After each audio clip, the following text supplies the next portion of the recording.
I asked him why. I feel really good when doing it. 20 minutes of it equals 3 or 4 hours rest. Oh yes, I tell you why. Your mind creates between 60,000 and 90,000 thoughts a day.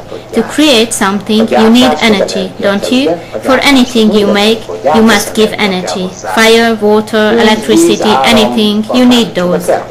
The mind to create thoughts needs energy, and when you sit down, by now you know that not to meditate, but to do relaxation, you are trying to narrow down the activity circle of your mind, and only think about a green meadow, or a mantra, or anything, to the stairs where you are going down, or only noticing your breathing. You are trying to concentrate, or else to narrow down your mind's possible thoughts. The energy consumption of your mind is much less, because during that 20 minutes it won't produce 600 or 1,000 thoughts for you, but let's say 20 thoughts at most. And imagine you will save a great amount of energy which you can spend on the regeneration of your body and your cells. It happens automatically. That's the reason you feel better. Your mind doesn't eat up the energy which your body would need.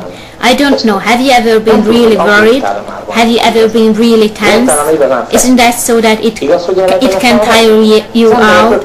One immediately needs 2 or 3 glasses of cognac to sober him up after a big row or worry. Have you noticed that? You can get very exhausted from it. Imagine, mind takes away a huge amount of energy, while your so-called meditation, what is actually relaxation, does nothing else but narrows down that vast circle. The mind eats up less energy and your body can use more, and you experience that as resting, regeneration. I asked him, and what about prayer? Oh, prayer is amazing. An Indian man says to me that prayer is awesome. I told him, don't kid me, but believe me, he said, prayer is a miracle. And what's the difference between the two, I asked. He said, there is a great difference. Listen, meditation is also a wonder, he said. Meditation is the biggest miracle in the world. And he said about prayer that it's even a greater miracle. I told him, don't pull my leg, you're an Indian, at least save your own. He said, no, one without the other is worthless, worth nothing. I asked, and what is the difference between the two? Listen, when you pray, do you know what you are doing? You are talking to God. When you meditate, then you wish to hear God's voice, and you wish to talk to God without knowing or hearing His answer. That communication is totally one-sided. You talk to God, ask and plead at His end, and you don't know what His answer is. You simply don't know. The whole thing is pointless. There is no one-sided communication in the world. Until you learn to quieten your mind, there is no point in your praying. I tell you why. Some of you here say they pray. A few of you say they haven't prayed for a long time. Do you know how your prayer begins? Or you say the common prayers which Christianity invented and said that Jesus said pray that. I advise you to read the Gospel of Luke, and you realize that it's not quite the same what Christianity says. They spoke only one word, but it makes a big difference. Jesus doesn't say, pray that, but he says, pray like that. Between the two, there is a great difference. Pray that or like that. When they say pray that, you don't have any choice, but you have to pray what's written. If Jesus says pray like that, what difference is there? Just watch the prayer. He gave you an example. Our Father. How does Jesus address God? As if he was talking to his mate. Our Father who are in heaven. He talks to God directly. Do you know what's interesting in that? The Jews never prayed. Never. Only the priests had the right to pray. The Levites. Only the Levites.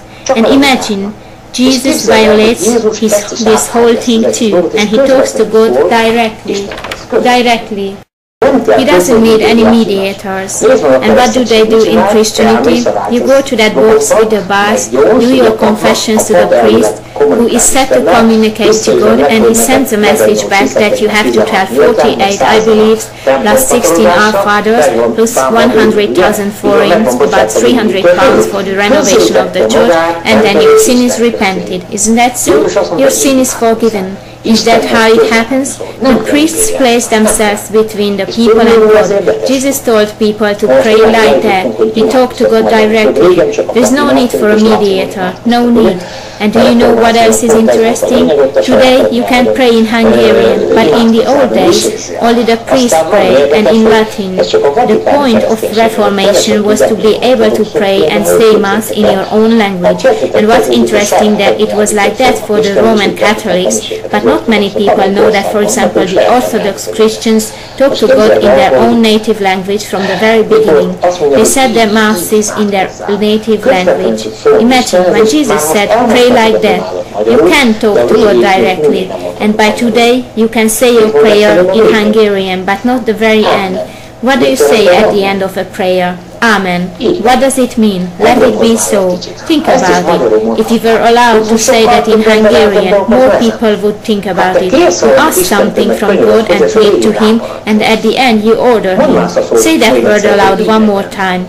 Let it be so. Isn't it an order? When you tell somebody that, but let it be so, my friend. Did you think about that? You ask and plead, and at the end you give a command, that let it be so. Isn't that interesting? But when we say Amen, it doesn't reach our mind what we just uttered. But if you say it in Hungarian, you would say, let it be so. Then you would think about it. How is that? Can I ask? Can I simply give an order? Or do I have any power over that whole thing? Isn't that intriguing? If you would say it in Hungarian, let it be so, or so let it be, in different order. How is that? First I had to understand prayer itself. I put it in a few words for you.